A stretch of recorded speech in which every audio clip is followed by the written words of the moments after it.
academic questions. This is the you want to understand what an athlete goes through during the day in this program. This is the time to ask the questions, also the time to listen. I saw a few of you guys had a notepad and a pen. That's awesome. That's awesome. Because you're not going to remember everything that's here. So if you have questions, just please make sure you ask those questions. All right? Good afternoon, everyone. My name is Kennedy Lester, and I'm an athletic academic advisor. I will be leading the academic panel for you all. So, to begin, we are going to have a question for all of them. Well, first, I would like for you all to introduce yourselves. Hello, everybody. My name is Malik Nulake. I play defensive line over here. I'm a senior, and my hometown is Sacramento, California. How everybody doing? I'm Chase Beeman. I play running back, and I'm from Terrell, Texas. My name is Pedro. I'm a junior offensive lineman, and I come from Rio de Janeiro, Brazil. How you guys doing? My name is Keegan Heckerman. I'm a senior tight end We'll go from last. Beaumont, Texas. And put you last. My name is Reggie Wilson. I play offensive line. My second semester as a freshman. Hey, I'm Ms. Moore. I'm over the football academic program. Thank you so much for coming out. Alrighty, thank you so much for introducing yourselves. So, I have a question for all of you. How did you choose your major, and how does it connect to your life after football? So I chose my major due to me trying to pursue teaching after college. I'm a public health major with a teacher certification. I'm going to post-college. I plan on teaching health at a high school while coaching football and track. That's great. Would anybody like to piggyback off of that? Just to piggyback off what he said, my journey is a little bit different. I've been to 4 different schools. I felt kind of victim to the whole transfer portal, coaching changes, and all that. And I've had to really navigate, what I want my major to be. But I've always known I wanted to be in some type of leadership role, whether it came to business or management or even coaching. So I think, I've just been working towards that for the last 4 years to, get there after I graduate. Anybody else want to go? Reggie? Reggie? I'm a business finance major, so after football, I plan to be the business. I haven't really thought about it for real, but the business department, I feel like with the finance degree, you can do accounting, marketing, entrepreneurship, all type of stuff like that. So I haven't really thought about what I really want to do, but I feel like with the finance degree, I can get any of those jobs. Okay, thank you. Chase, I have a question for you. How has your GPA or academic performance changed from your freshman year to now, and what made the difference? Coming in as a freshman, I had the old coaching staff, and they really wasn't too big on academics and the way we perform in the classroom. So coming in, I really didn't do any work. I didn't know how to balance between football, class, social life. So coming in, I had one point on my freshman year, really didn't do anything academic-wise. But Coach Jackman came in, it was really big on academics, so they stayed on us every week. So now my GPA have bumped up to a 3.1. So I really would say it was thanks. I think it was good.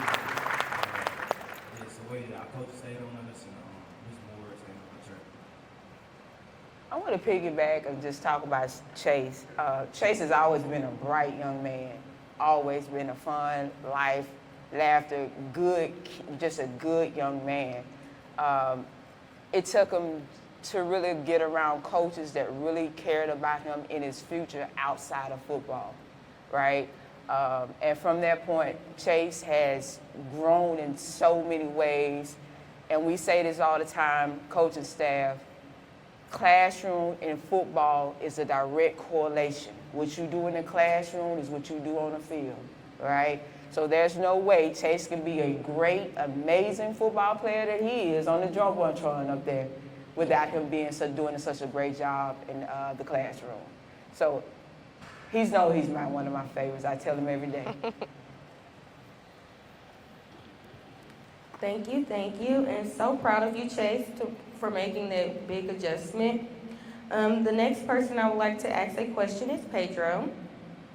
What does a typical week look like for you, balancing practices, games, classes, and personal time? So with health comes a lot of classes like anatomy, physiology, a lot of your microbiology, sociology, all those classes that involve lab time and are very material heavy. So waking up early in the morning for workouts, 5:30, we're up at 5:30 in the morning, being here at the facility, you got class in the AM, so you could have a lab from 8 to 9:50 every morning, and then have to go to your next class at 10 to 10:50, 11:50. So you learn how to prioritize. You have to learn how to prioritize. You separate, I personally separate at least an hour to an hour and a half of material studying time on my own every day, because in high school, a lot of times, at least from my personal experience, you're able to fall behind, and in a week you can try to catch up, you can try to put yourself in a great position. In college, once you get behind, it's an avalanche. It's going to keep going downhill, and next thing you know, you have your midterms, and the next thing you know, you're 2 tests behind, 3 quiz grades, and you're looking at a failed class. So it's critical to learn now how to prioritize and schedule yourself every day to where you can consistently do those things over and over again. Just going off what Pedro said, one of the biggest things in our program is discipline. It's the first letter of our whole mantra, which is dog. Everybody has a different way of doing things and a different way of, prioritizing their time. Find something that works for you, but make sure you stay disciplined with it. Do your assignments on time, whether it be an online class or an in-person class, and just figure out a way to get your work done efficiently on and off the field. Thank you so much for your responses. I love to hear about your dog inside of you all and being very disciplined. Oh, Ms. Moore would like to piggyback off of that. I'm always give my guys the kudos when I can give it to them. Pedro and Keegan. These are guys that max out when it comes to study hall hours. They well over 3.0 GPAs. However, their discipline makes them still come to study hall and they still get their work done. I can go in at any time and see Pedro sitting over there. Great student, absolutely amazing student. Keegan right here as well, but they still putting in that time to make sure they getting their schoolwork done. We can't emphasize enough how important it is for academics. It's just not about football here at this institution. It's about you getting your degree. And these two guys are just exemplary. That's the very reason why they're on this panel, because they do an amazing job at what they do. Thank you so much. Reggie, what advice would you give a recruit about choosing classes and building a schedule that works for both football and academics? So I would say, because right now I have 4 online classes and 1 in person. I would say, doing all online classes is cool and all, but it's I feel like you can fall back, be lazy, and just forget about doing the work online class. So I try to do at least 1 or 2 in-person classes every semester. Well, I'm trying to do 1 in person, 2 in person every semester, just because I don't want to be lazy, just fall back, and just forgetting I have work to do, not just off the field, but on the field too. And building off of that, for choosing your courses, it really just what your degree is. Mine is business finance. I got accounting. This is computer applications. It's more stuff like that. And so See it. So with Reggie here, he's a freshman. A freshman. He's no more than a freshman. But Reggie is one of the most mature freshmen I have ever seen in my life, and this is the honest to God truth. he's always where he's supposed to be doing. He's always doing exactly what he's supposed to be. I can go to the classroom at any time and Reggie is there. I can go to study hall, Reggie is where he's supposed to be. Reggie is, I mean, he's an amazing freshman. I haven't ever experienced a freshman like his, but he has so much discipline. It amazes me every day. But overall, he's a great student as well. Thank you. Malik and Pedro, I have a question for you all. How do you stay motivated to focus on schoolwork when football takes so much energy? Yeah, so for me to stay motivated during the football season, I kind of like to lean on my counselors and my peers and teammates. You know, I like to come into study hall and just bug Miss Moore or just ask her anything. Like, it's really like a relationship for me. Like, just having that good relationship with the counselor, you know, it just kind of motivates me to keep going, doing my assignments and stuff. You know, like she always motivates me every day. Mr. Lee, everyone in the building, they want a true relationship with you. So I really believe that it's a relationship, and that will get you, I guess, motivated to do well in school. So yeah, that's for me. You tell the truth, Keith. I agree with the relationship aspect of it all. How I try to stay motivated during the season is a belief that if my coaches can't trust me to take care of my academic standing, how can I ask them to trust me to take care of the field? There's no way that a coach can look at me and look at my progress report or my report card, my grades every week that we give to Ms. Moore, and see 2 F's and a D on there and think, yeah, this guy can go out there and he can play 60 minutes of good ball, and I can trust him to be in the correct alignment, do the correct assignment, and do a good job with it. It's a pillar of our program. It's number 4. It's little things, how you do small things, how you do all things. If I can't take care of the academics, I know I won't be able to take care of the field. So that's what motivates me to keep being a good student during the season. Agreeing with what Pedro said, it's really just about showing a controlled way of behavior or a way of working.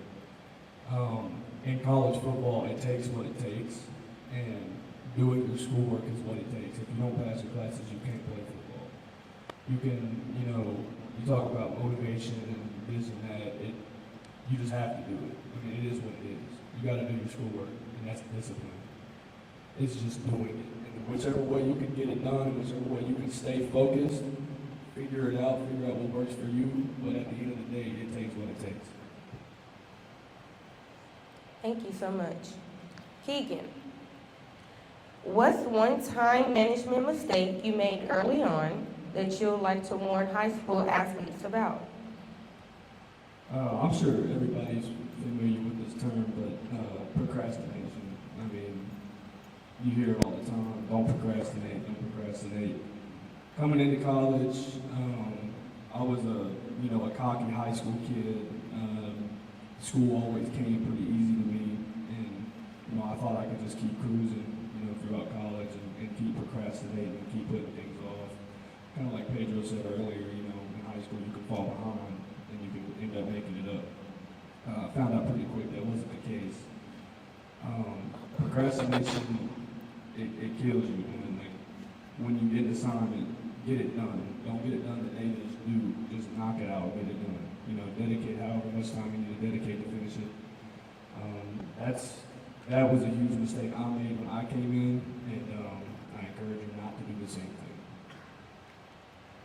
Would anybody like to piggyback off of that, or? Okay, thank you so much. Malik, what was the biggest adjustment you had to make when you first arrived at PVMU as a student athlete?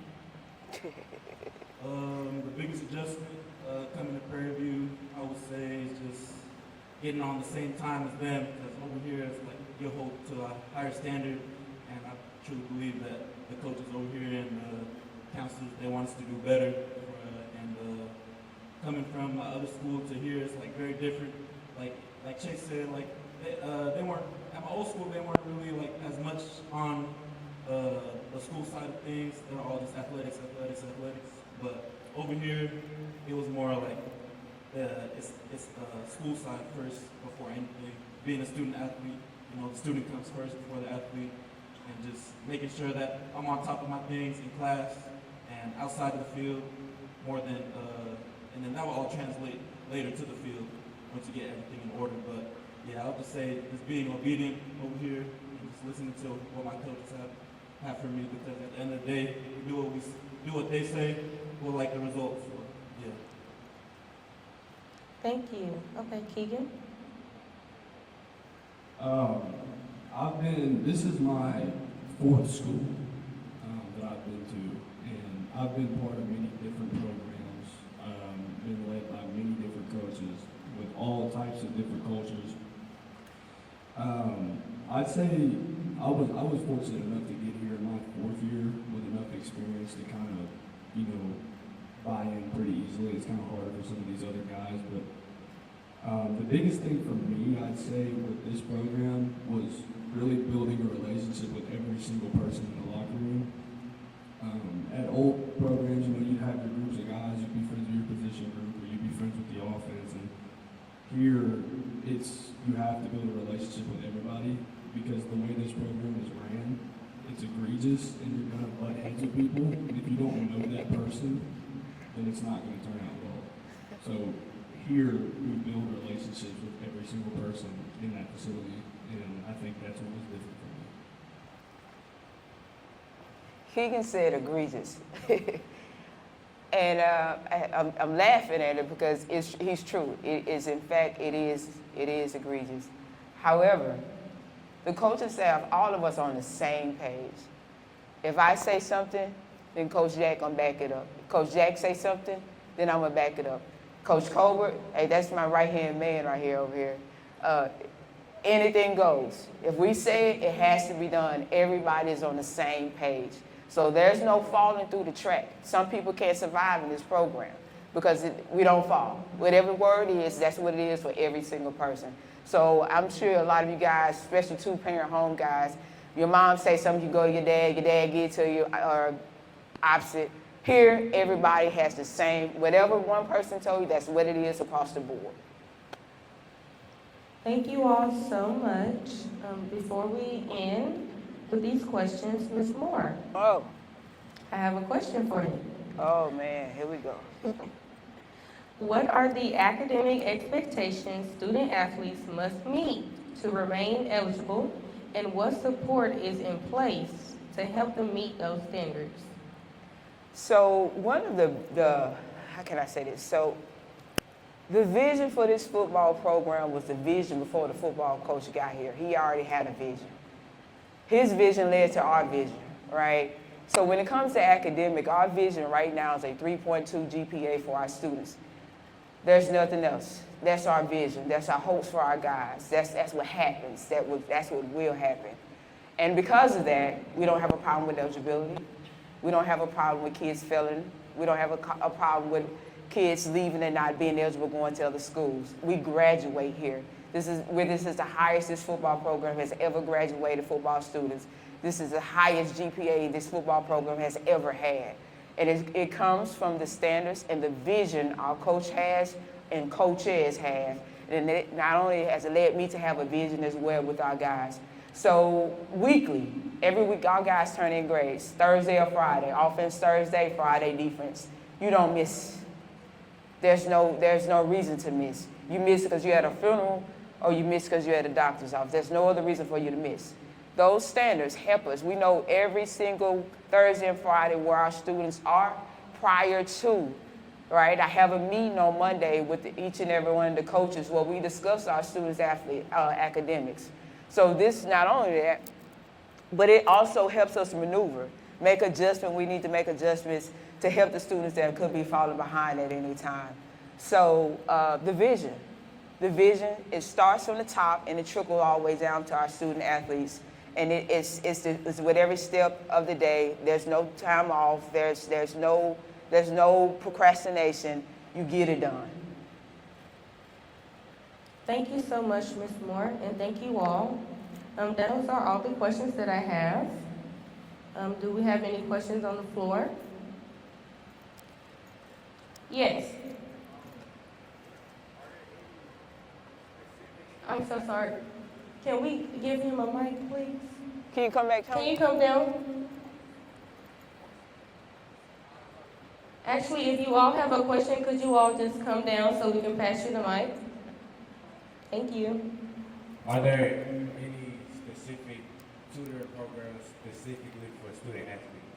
Yes, there is. Student athletes have their own tutorings, all right, where they only tutor student athletes, and it's subject-based. So anytime you need a tutor, especially my guys, I've already probably asked them anyway, hey, you finna go to tutoring. It's just no questions. But we make sure we partner them up with a tutor, as well as a mentor if they need someone like a mentor as well.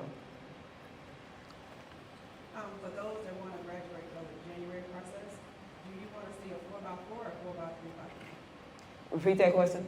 For the ones that graduate early on their high school transcript, what do you want to see? Like a 4x4 or 4x3x3? Like credit-wise, So credits, yeah, we want you to go ahead and knock out those 15, those primary 15, right? So your math, your sciences, your English, it's the norm, it's the NCAA guideline, and that's how you get into university. Now for Prairie View, this upcoming fall, the GPA requirement will be totally different from what it was in the past. Right now they're asking for all students, all incoming freshmen to come in with a 3.25 GPA.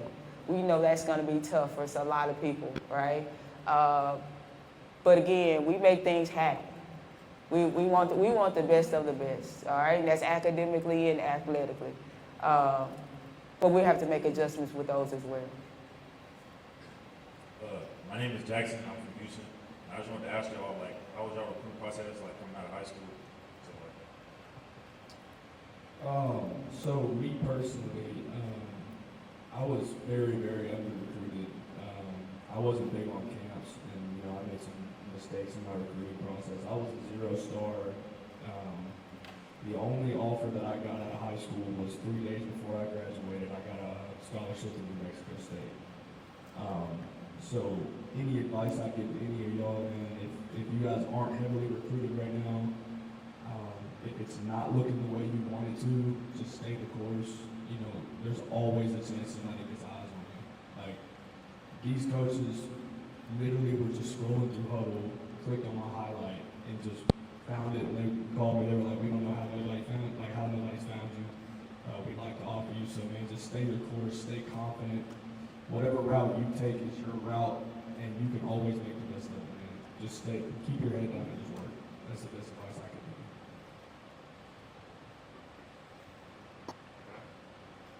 you. Out of high school, both my parents are immigrants, so they really didn't know what to do. Like, they had no clue what a camp was. They had no clue how to talk to a coach. I didn't go to one junior day. I went to 2 camps in high school. I went to PVAMU's football camp, and I went to another camp. I got one offer, and that offer is Prairie A&M University. I'm not the biggest guy. I'm not the fastest guy. I'm not the strongest guy. I wasn't the smartest guy. I just wanted it.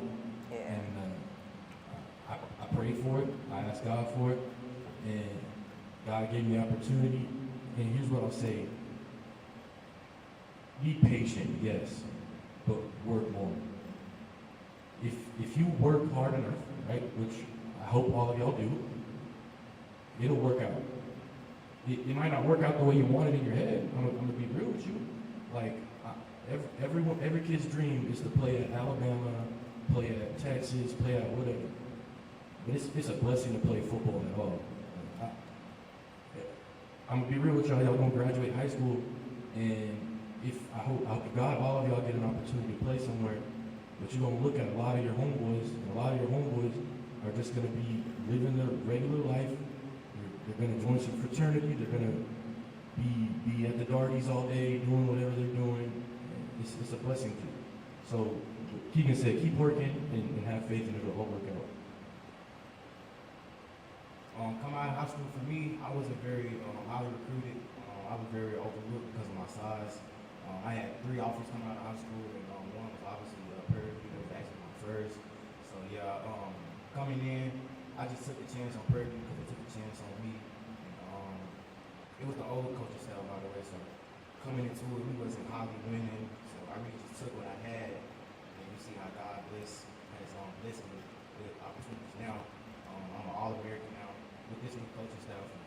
We winning now. It's my first time actually winning, so I just say, I know most of y'all probably, y'all here, get offer here, you know, if they offer you, take a chance. It's great. It's great here to build something special. And, just take a chance on yourself too, and always believe in the ones who believe in you first. That's what I say. God bless all y'all. Yeah, yeah, brother. Shoot, out of high school, I was not like highly recruited at all too. So I took the junior college route, like Pedro too. Like my parents are both immigrants from the Fiji Islands, so it was like I'm the youngest of 7, and I'm the only one that played football in my family. So it was really tough just navigating that whole recruiting process by myself. But one advice I'll give to you is just connect with your coaches right now, who you have right now, and just try to make that relationship as strong as you can, and just try to build more relationships with other coaches, and just put yourself out there more with your film and your Twitter and all that. And then, yeah, that's what I got for you. Reggie? I say like out of high school, even though I'm big and tall, I wasn't really like highly recruited for real. I started playing football in high school. I didn't really start taking serious to my sophomore year. So I really say like, just keep working, because I didn't get my first offer till like after my junior year of high school. So I say like keep working, film really matters. Like I know like some of y'all have like, I say like if you have good film, like keep sending it to everybody. Not just here, just like everywhere, because like you won't get an opportunity with good film. I'm gonna say one more thing. Within this recruiting process, put yourself out there, man. Step out of your comfort zone, whether it be on Twitter, whether you're sending emails, whether you're going to camps. If you're going to a camp, you should go up to every single coach at that camp, shake their hand and tell them your name and your high school. And give them your phone number, give them your Twitter, just network with these coaches, man, because there's a lot of recruits out there, and they miss a lot of recruits because they can't look at all of them. Go up and introduce yourself and build a relationship, make a good first impression, and then if your film doesn't lie, then you'll get opportunities.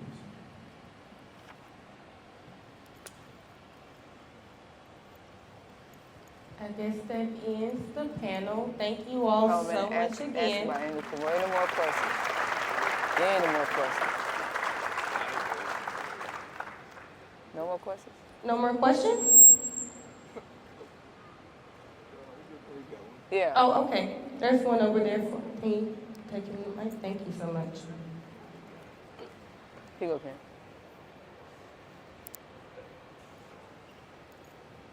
Pedro, as an undersized lineman, how did you really stand out like on film? That is a phenomenal question. Here's the truth.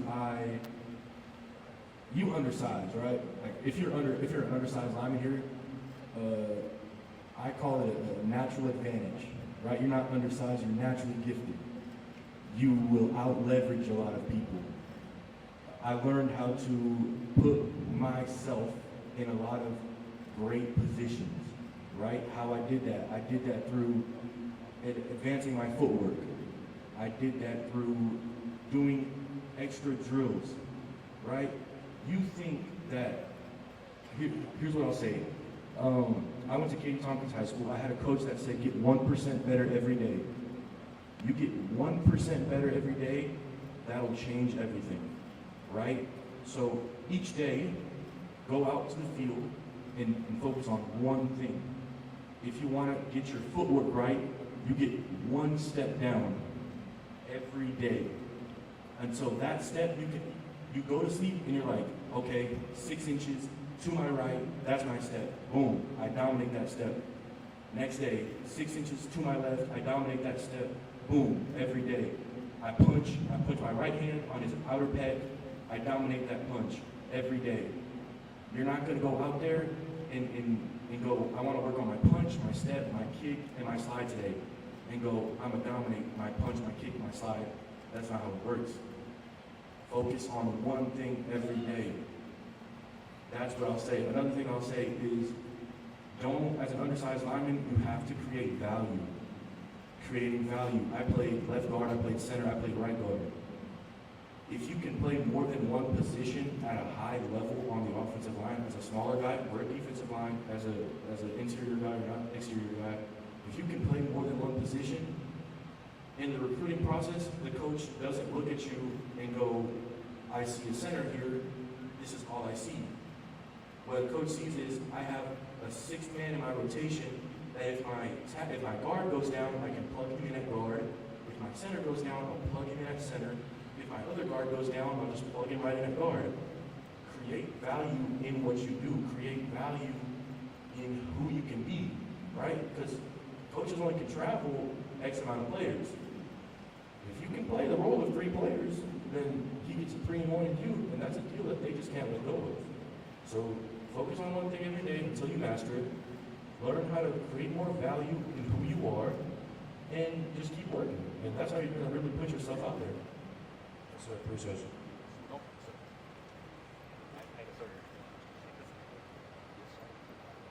All right, y'all give them a round of applause.